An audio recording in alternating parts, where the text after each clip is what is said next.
సరే ఇప్పుడు చూస్తున్నట్టయితే జనసేన అధినేత పవన్ కళ్యాణ్ గారు ఢిల్లీ వెళ్ళబోతున్నారని తెలుస్తుంది. సో అక్కడ వెళ్ళి బీజేపీ నాయకుల్ని కూడా కలుస్తారని కూడా తెలుస్తుంది.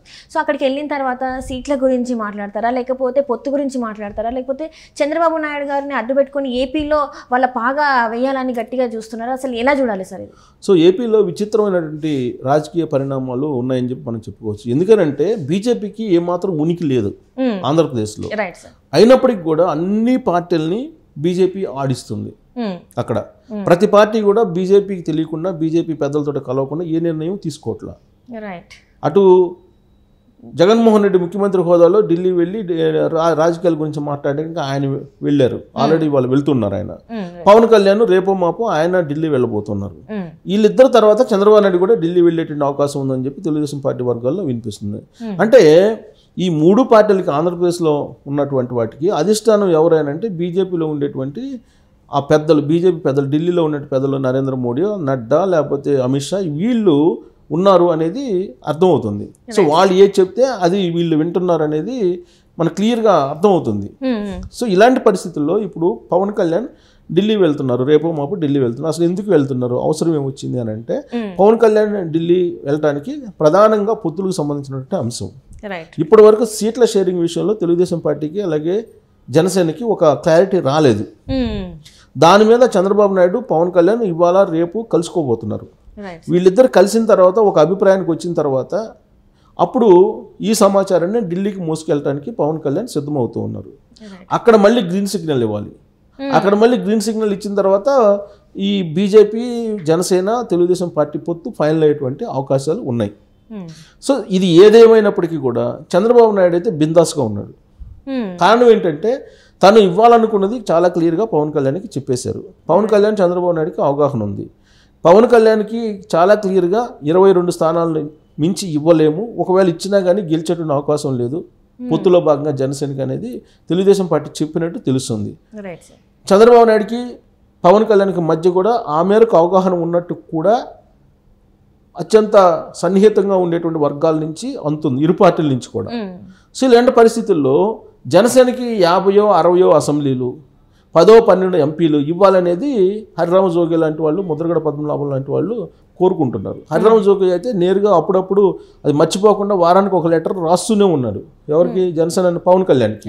కానీ పవన్ కళ్యాణ్ మాత్రం తన బలం ఏంటో, తన బలహీనత ఏంటో తెలుసు పవన్ కళ్యాణ్కి. ఒకవేళ తెలుగుదేశం పార్టీతో పొత్తు లేకపోతే జనసేన ఏం కాబోతుంది రాబోయేటువంటి రోజుల్లో అనేది చాలా క్లియర్గా పవన్ కళ్యాణ్కి తెలిసినంతగా ఇంకొకరికి తెలియదు. అందుకే ఆయన రాబోయేటువంటి రోజుల్లో నేను వీరమరణం రాజకీయంగా పొందలేను, పొత్తులు కానీ లేదంటే షేట్ల షేరింగ్ కానీ నాకు వదిలేయండి, నేను చూసుకుంటాను, అది నచ్చినటువంటి వాళ్ళే నన్ను ఫాలో కాండి అని చెప్పి చాలా క్లియర్గా జన సైనికులకు చెప్పారు. అయినప్పటికీ కొంతమంది జన సైనికులు, జనసేనకు సంబంధించిన నేతలు ఓసారి ఏమో షేట్ల షేరింగ్, ఇంకోసారేమో పవర్ షేరింగ్ అంటారు. ఇలా రకరకాలుగా గందరగోళం సృష్టిస్తున్నటువంటి ప్రస్తుత పరిస్థితుల్లో అసలు ఇప్పుడు జనసేనతో కలిసి నడవాలన్నా వద్దా అనే దాని మీద తెలుగుదేశం పార్టీలో అంతర్గతంగా చాలా సీరియస్ చర్చ జరుగుతుంది. అధినేత చంద్రబాబు నాయుడు ఏమో కలిసి వెళ్ళాలి అనేటువంటి అభిప్రాయంతో ఆయన ఉన్నారు. క్యాడరు అలాగే లీడర్లు మాత్రం అసలు జనసేన ఎలా వదిలించుకోవాలి అనేటువంటి యాంగిల్లో వాళ్ళు ఉన్నారు. ఎందుకు సార్ ఇది? ఎందుకంటే ములాఖాత్ టైంలో ఎవరు రాని పరిస్థితులలో పవన్ కళ్యాణ్ గారు వెళ్ళి మద్దతు అంటే నేను కలిసి నడుస్తున్నానని చెప్పేసి తానే చెప్పారు కదా, ఎందుకు మళ్ళీ క్యాడర్లో ఇలాంటి డిస్టర్బెన్స్ వచ్చింది? ఇది పైకి కనిపిస్తున్నటువంటి ఒక చిత్రం. పవన్ కళ్యాణ్ చంద్రబాబు నాయుడు రాజమండ్రి సెంట్రల్ జైల్లో రిమాండ్లో ఉన్నప్పుడు పోయి కలిసి ధైర్యం చెప్పి పొత్తు ప్రకటించాడు అనేది అది చంద్రబాబు నాయుడుకి అనుకూలం అని చెప్పి అనుకుంటున్నారు. కానీ సమయం సందర్భం చూసి పవన్ కళ్యాణ్ ఆ పొత్తు ప్రకటన చేశారు. అది ఆయన కోణం నుంచి రాజకీయంగా ఆయన లబ్ధి పొందడానికి చేసినటువంటి ప్రయత్నంగా పరిగణించాలి. కొంతమంది అలా ఆ రోజు కూడా పరిగణించారు. అసలు ఆయన ములాఖాత్ కావడం ఏంటి, ములాఖాత్ అయిన తర్వాత ఆయన పొత్తు ప్రకటించడం ఏంటి, సమయం సందర్భం ఉండాలి కదా, ములాఖాత్కి పొత్తుకి సంబంధం ఏంటి అనేది కూడా అప్పట్లోనే వినిపించింది. సో కాకపోతే ఏంటంటే దాన్ని అడ్వాంటేజ్ తీసుకొని పవన్ కళ్యాణ్ ఒక స్టెప్ ముందుకేశారు.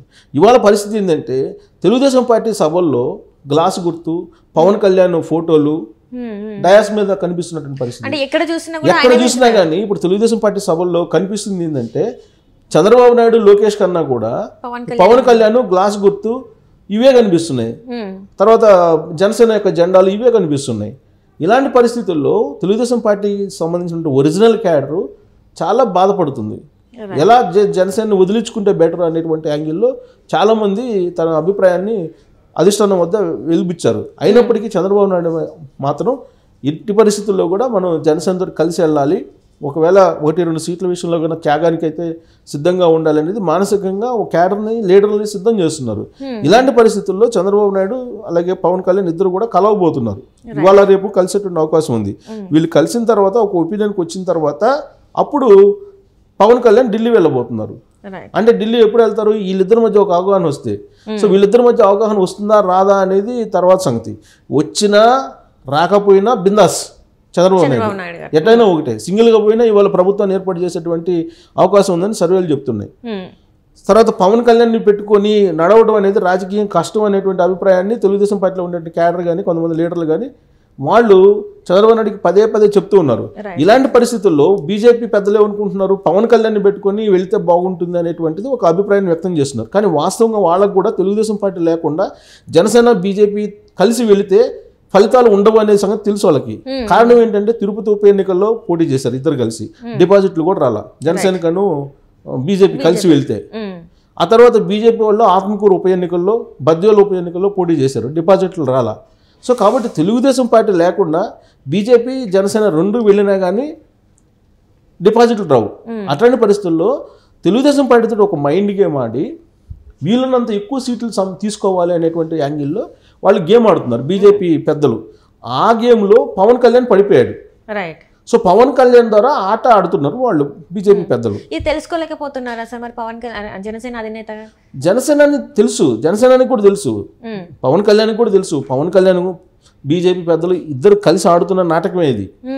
ఇద్దరు కలిసి ఆడుతున్నటువంటి నాటకం తెలియక కాదు. పవన్ కళ్యాణ్ కొన్ని చెప్తారు, కొన్ని చెప్పరు బీజేపీ పెద్దలు.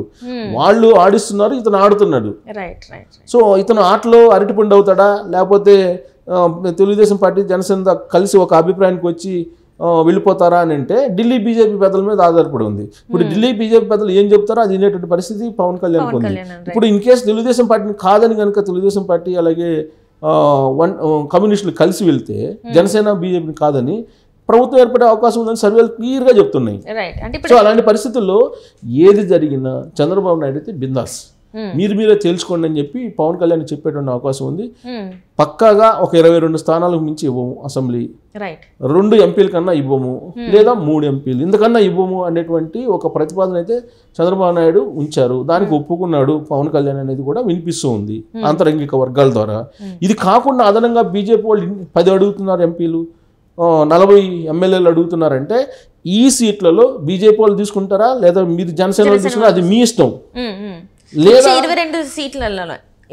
లేదా నేను ఒంటరిగా వెళ్ళటానికైనా సిద్ధమే, మీరు మాట్లాడుకోండి బీజేపీ వాళ్ళతో అని చెప్పేసి చెప్పే అవకాశం ఉంది. ఇవాళ రేపట్లో మీటింగ్ కూడా వాళ్ళిద్దరి మధ్య నడవబోతుంది. దాన్ని ఆ సందేశాన్ని ఢిల్లీ తీసుకెళ్లి పవన్ కళ్యాణ్ ఏం చేసుకుంటారు అనేది చూడాలి. బీజేపీ పెద్దలు ఈయనకి ఏం చెప్తారు, ఈయన బీజేపీ పెద్దలకి ఏం చెప్తారు, ఇవన్నీ ఒక క్లారిటీ ఒక వారంలో వచ్చేటువంటి అవకాశం ఉంది. ఆ క్లారిటీ తీసుకొచ్చుకునేందుకు పవన్ కళ్యాణ్ ఢిల్లీ వెళ్ళడానికి సంసిద్ధం అవుతున్నారు. సో తెలుగుదేశం బీజేపీ కూటమి కలుస్తుందా లేకపోతే బీజేపీ జనసేన కలుస్తుందా అనేది మనకు తెలిసిపోతుంది. సో ఏది జరిగినా బిందాస్ చంద్రబాబు నాయుడు. Right sir.